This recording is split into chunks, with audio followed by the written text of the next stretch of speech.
বিজয়া দশমী নামে মিশে আছে বিদায়ের বেদনা এবং ভবিষ্যতের জন্য প্রত্যাশা। দর্পণ বিসর্জন ও ঘট পূজার মধ্য দিয়ে দেবী দুর্গা মর্ত ছেড়ে দোলায় চেপে ফিরছেন স্বামীর বাড়ি কৈলাসে।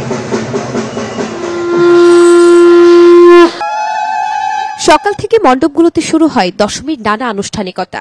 ঢাকঢোল আর উলুধ্বনির সাথে কল্পারম্ভ, বিহিত পূজা, পুষ্পাঞ্জলি, ঘট বিসর্জন সহ অন্যান্য ধর্মীয় আচার সম্পন্ন করা হয়।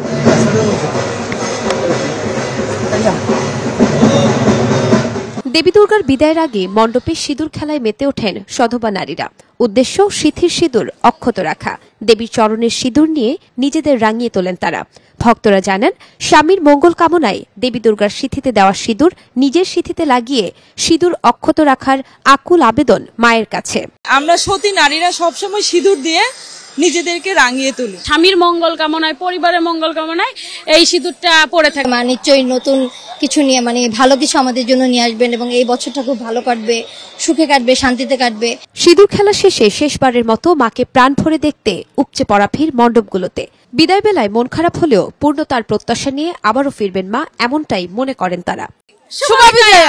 মায়ের আগমনটা যতটা আনন্দের, মাকে বিদায় দেওয়ার সেই অনুভূতিটাও প্রকাশ করাটাও অনেক কষ্টের। মা চলে যাওয়ার অনুভূতিটা তো সবসময় একটু কষ্টেরই হয়।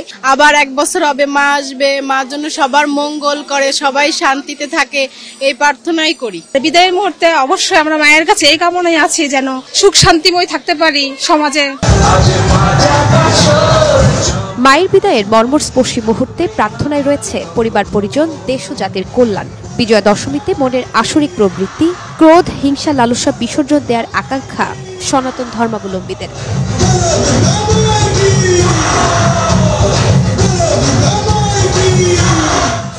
দর্পণ বিসর্জন ও সিঁদুর খেলার মধ্য দিয়ে মণ্ডপে মণ্ডপে শেষ হয়েছে শারদীয় দুর্গোৎসবের বিজয়া দশমীর মূল আনুষ্ঠানিকতা।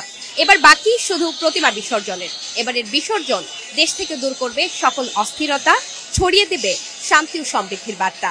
এমনটাই প্রত্যাশা হিন্দু ধর্মাবলম্বীদের। নুসরাত শারমিন, বৈশাখী সংবাদ, ঢাকা।